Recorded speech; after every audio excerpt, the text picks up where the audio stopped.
আমি এমন একটি কবিতা পাঠ করতে চলেছি যেটা আমারই লেখা। তো পুরাতন স্মৃতির আলোকে লেখা, তাই প্রথমে আমি কিছু কথা বলে নিই, তারপরে শুরু করব আমার স্বরচিত কবিতা।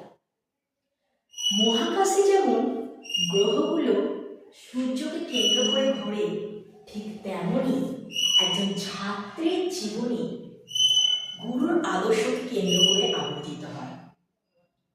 আমি এখন যে ম্যামের কথা বলছি সেই ম্যাম হলেন সেই কেন্দ্রমুখী বল, যিনি আমাকে কক্ষপথ থেকে ছিটকে যেতে দেন না, বরং জীবনের সঠিক কক্ষপথে ধরে রাখতে সাহায্য করেন।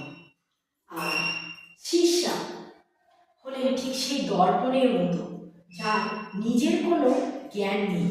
গুরুর জ্ঞানের আলো যখন শিষ্যের উপর পড়ে, সেই আলো প্রতিফলিত হয়ে সমাজকে আলোকিত করে।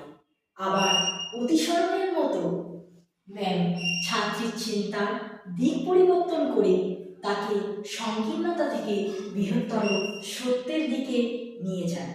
হ্যাঁ, আজকে আমি আলোচনা করছি সেই ম্যামকে। সেই ম্যাম হলেন ভৌতবিজ্ঞানী ইন্দ্রানীদি।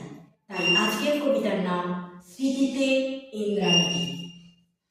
ভৌতবিজ্ঞানের কঠিন ক্লাসে থাকতো মনে ভয়, জানতাম না তো শাসন ভেদে লুকিয়ে আছে জয়।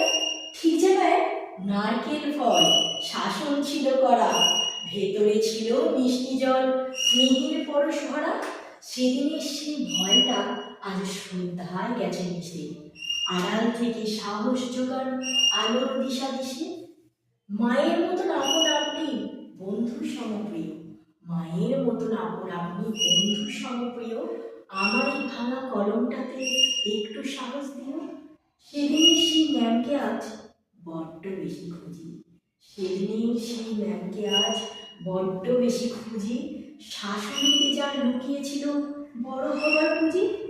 পড়াশোনাতে যাই করি না কেন, পড়াশোনাতে যাই করি না কেন, ব্যবহারিত সার আপনার স্নেহে শিখেছিলেন মানুষ হওয়া।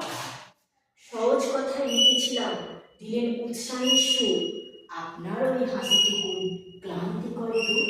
ব্যবহারিত আসল পরিচয়, শিক্ষা তো এক দান, ব্যবহারিত আসল পরিচয়, শিক্ষা তো এক দান। আপনার সে ধন্য হলো আমার এই প্রাণ। স্নেহের বাঁধনটি অটুট থাকুক, থাকুক আশীর্বাদের হাত।